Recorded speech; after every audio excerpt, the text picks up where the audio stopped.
Hello, everybody. I know I didn't announce that I was going to be going live today, but I decided I was kind of in the mood to give it another go. I've been working a little bit on my lighting in my new studio here at Club Scrap. And if you don't know me already, I am Trisha Morris at Club Scrap. I hope you can hear me. Just nod if you can hear me. And I'm going to be looking at any chat people on my phone here because I have my iPad as kind of like my director. That's what's changing cameras for me, and I still am getting used to some new camera equipment, so I'm really excited just to be here. And whether you're watching live or on the replay, thanks for joining me.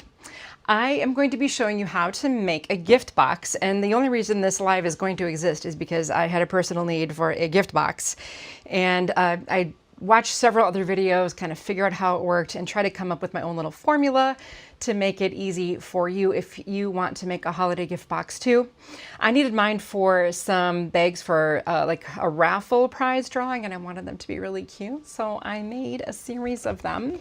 These are the little gift baskets I made. They have a little handle and a slight gusset. I made these from the Tenetian Tiles collection, and they're so cute. And I thought, maybe somebody would want to know how to make these with the holidays coming. You know, Christmas is 98 days away.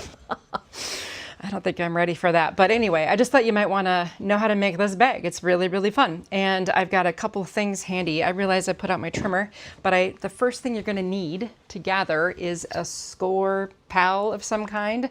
So you're going to be scoring. And you don't have to use these measurements either. You can change the measurements I'm going to give you just based on this finished size bag you're looking to make. Let me see if anyone's here. Hi, Diane. Oh, thank you. I'm glad you like my shirt. Thank you. I'm glad you're here. That's wonderful. And there probably is about a minute delay from your comment to when I see it, so maybe a few more of you will gather. I know the last time I went live real impromptu, you really liked that too. So, and I'm guessing you're also on Facebook. I'm not able to monitor that. I'm literally here at the warehouse all by myself. So it's just us, you and me, learning how to make this fun little gift bag. So let me switch to this camera. I've got the ScorPal here, and I've selected some papers from the Boughs of Joy kit that we have. This is the, it's kind of a nice dusty blue. It is a cardstock, a heavier weight. All of the other videos I watched, they were using like a lighter text weight paper. And then for a little bit of decor, I'm going to be using this, this Boughs of Joy Wreath print, I think we called it.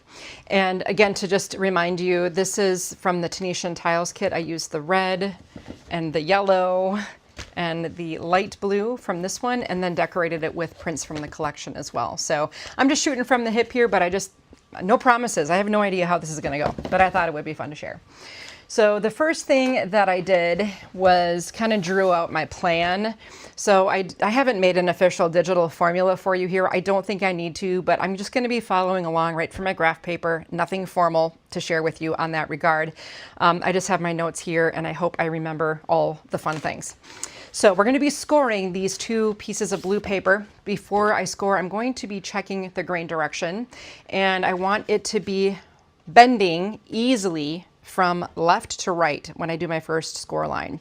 So if you hold the paper by like this edge, for example, it's really stiff and noisy.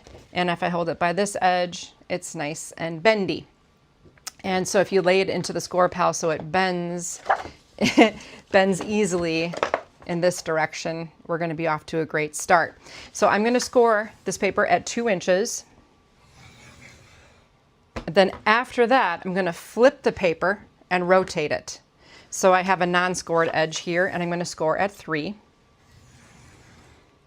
So my initial score line is here, and then my new score line at 3 inches is here. Then I'm going to rotate again and score at 3, and rotate one more time and score at 3. So to review, let's see, this area here is 2, and then 3, 3, and 3. And I'm going to repeat that. So I'm checking the grain direction. Make sure it bends easily from left to right when you place it in the ScorPal, and I'll score at 2. Then I'm going to flip the paper and rotate it so that now this score line is a bump. It's right here, the 2-inch one. And I'm going to score at 3. Rotate, score at 3. Rotate, score 3. So every edge has a score line. Is it still just me and Diane? If you're here and you haven't said hello yet, be sure you say hello. I don't think I need my trimmer right now for anything else. Okay, so now I'm going to take these 2 sheets of paper and arrange them on my table here so that the 2-inch score line is up at the top, just so we can keep our orientation straight. And I need to find my C-source. Okay, scissors. And I've got my diagram. Now the one on the left here, it doesn't matter that it's on the left or right, but just so we can keep our orientation, I'm going to use my scissors to cut along that score line that's right here. I'm going to enter from the side. Now remember, this is the 2-inch score line up here. I'm going to enter from the side and cut a small dart. And the dart is just large enough, basically, to take out the score line itself. So I'm coming in from the side to the intersecting vertical score line, pull that out, and there you have a little guy there. Now I'm going to make another tab by entering from the left edge. I need to rotate the paper so I can work comfortably, so I'm going to do that. And I'm cutting to remove the score line. Bingo. Okay, so now I have wings on the bottom edge. Next, there are 2 corners up here at the top. And on this one, I'm going to take them out and I'm going to take out the score line, but I'm just going to try to cut real straight just below the score. And then up here, I want to take out the score line and the corner, okay? I'm going to do the same thing on the other side. Okay, and over to this side here.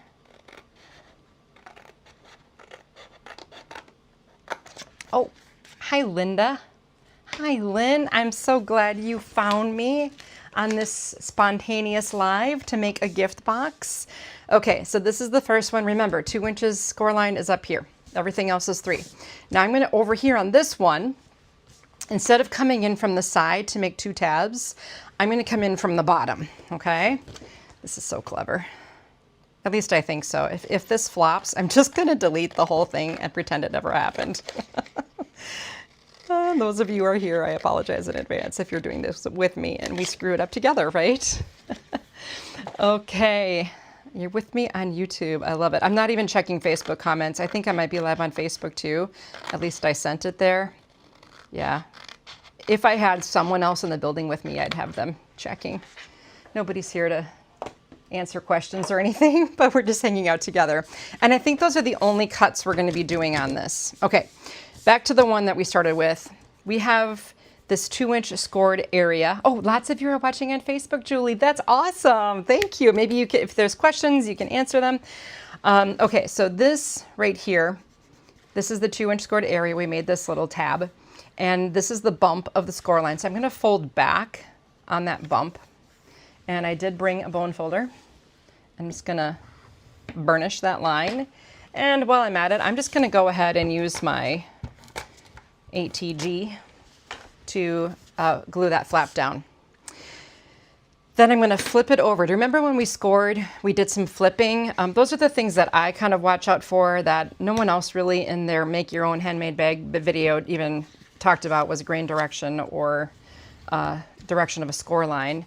But now you can see I'm starting to make the side flap of the bag. And then I'm going to fold up on these 2 guys. And there we go. So this is going to come up. Oh, we got to fold on that line too. Right now we're burying all the bumps of the score lines. Okay, so now this is going to be the base of our bag, and then when it comes up, it's going to form the side walls. Cool, right? I hope you can see that. Okay, I'm going to bring this back down and then fold in. I've only made this 3 times, so I'm trying to give you all the tips I picked up on my first attempt at making this. And then one of the videos I saw, they actually had to put like a cardstock reinforcer into the bottom of the bag. You won't need to do that because we're literally making it out of club scrap paper, and we know that it's going to be very, See, this is one of the reasons I prefer to work with bookbinding glue, because if I don't have it the way I want it and in the initial attachment, it's just harder. So now I'm folding up that flap and attaching it to the sidewall of the box. I hope that makes sense. Hi, Nikki. Good to see you. Okay, so now I literally have like three sides of a box. Okay. You're gonna love though how this all comes together. And on this side you have this cute little flap. You can't really see it because the paper is the same color on both sides, but it'll make sense in a minute. Okay, over here we have the 2-inch scored area. Remember we always had that at the top, right? I'm just gonna go ahead and fold down and burnish. Then I'm gonna bring it back up and I'm just gonna add some adhesive to only the center area of the 2-inch flap and then fold it back down again. Okay, then I'm gonna flip it over because remember we flipped the paper when we were scoring and now I can feel the bumps of the remaining folds. And I'm going to fold on those score lines and burnish them with my bone folder. Do not seal this area quite yet though, okay?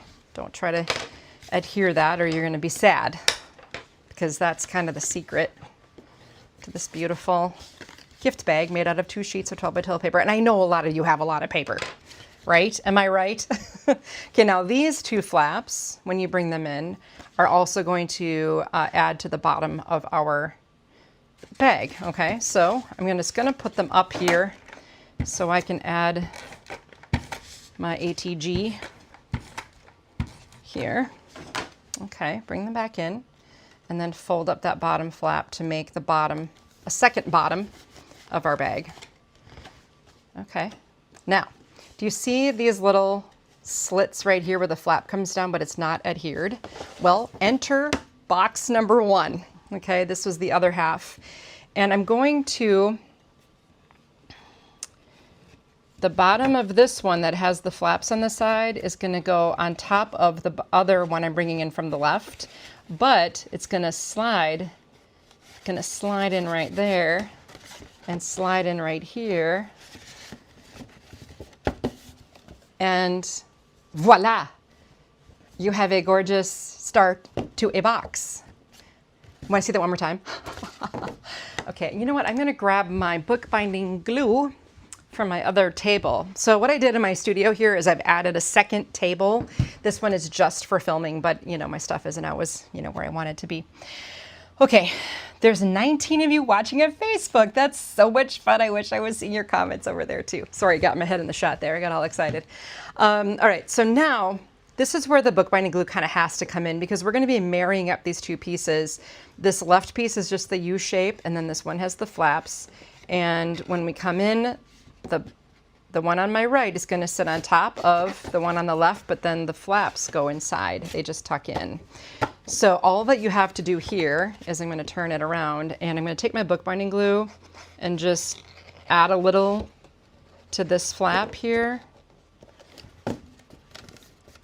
You know, I really would probably make this whole thing with the bookbinding glue instead of the ATG because it gives me a little bit of time to like fine tune my placement. At the beginning I had to like peel off my positioning. I wasn't happy with it. I'm just gonna glue that flap down.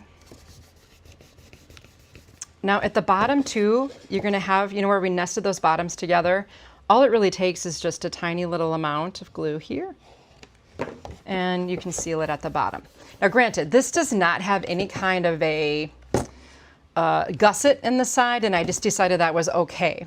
But what I did here on my finished box that I had earlier is I just kind of pulled in from the side and squeezed. Now, this is not a very exciting looking box, so I thought it would be cool to put some prints on it. So that's where my trimmer is gonna come in and I need, let's see, this area here was 5 by 6. And this area is 2 by 6. So I can cut, let's see, I'm gonna go 4 3/4. No, I'm gonna go 5 3/4. And then I'm gonna trim at 10 1/4. And then at 9 1/2. This is me all doing this in my head, so I hope it's right. And then 4 3/4. Okay. All I need is one more little piece. I'm going to trim at 10 1/4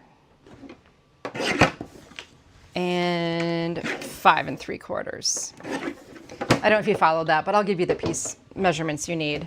Again, you need 2 pieces that are 4 3/4 by 5 3/4, and then 2 pieces that are 1 3/4 by 5 3/4. So I was basically just kind of doing the math in my head as I was trimming.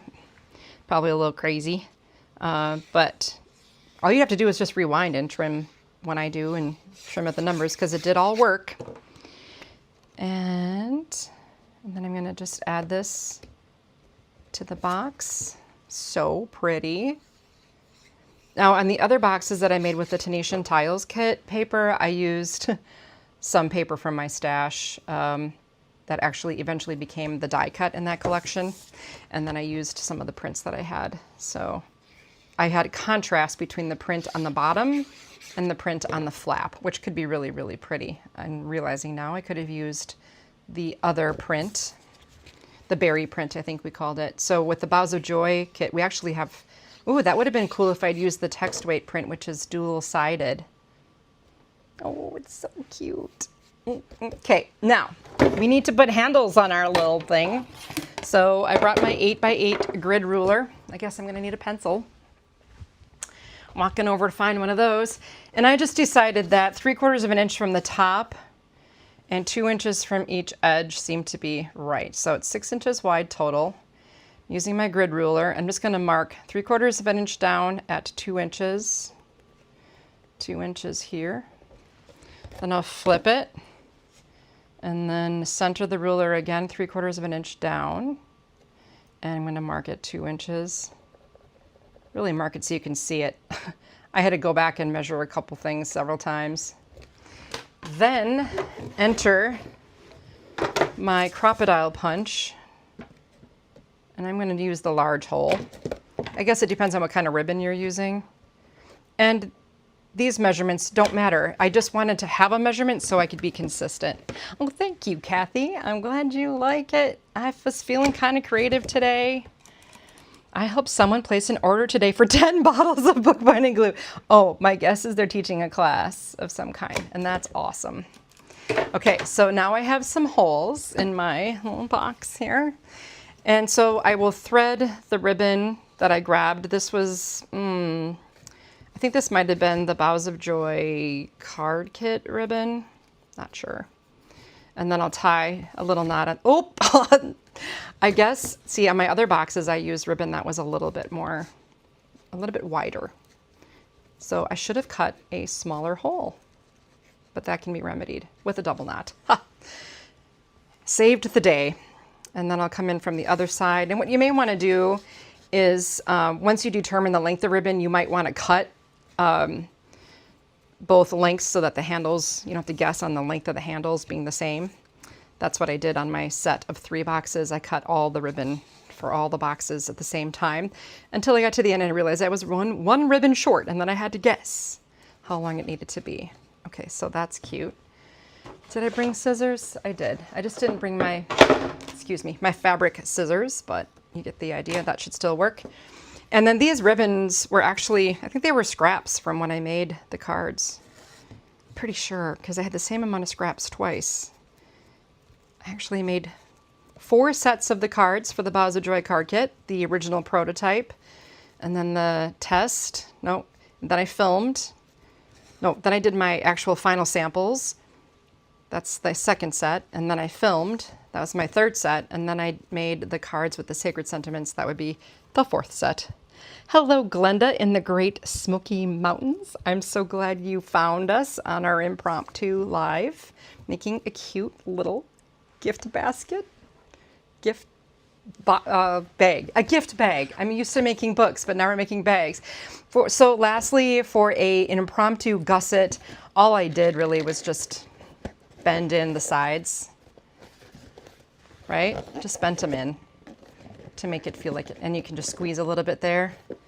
And now you have an adorable little basket. Bag, gift bag. It's not a basket. All right, I'm back to my sweaty, warm. It's a little warm in here with all the lights on, let me tell you. So I have new lighting coming in from the side instead of the annoying overhead fluorescent light that was LED that was causing a terrible glare. I will continue to work on that. It's always, technology is always a thing, isn't it? So, all right, any fun little messages here? Glenda loves it. Okay, I'm so glad. And I know there are several of you watching on Facebook too, but I just didn't have enough devices to track all the comments. So that is your Boughs of Joy gift bag. Little off-the-cuff tutorial, and I hope all the measurements made sense. They're pretty easy. The only one you really needed to know is 2 inches from one edge, 3 inches from all the others. And go back and watch this again at your very own pace if you want to make some of these cute little gift baskets. Thanks again for joining me. Julie, thanks for chiming in. It's good to see all of you. And I look forward to seeing you very soon in another spoiler video. I think that's happening at the end of next week, and it is a beauty. All right, thanks again for joining me.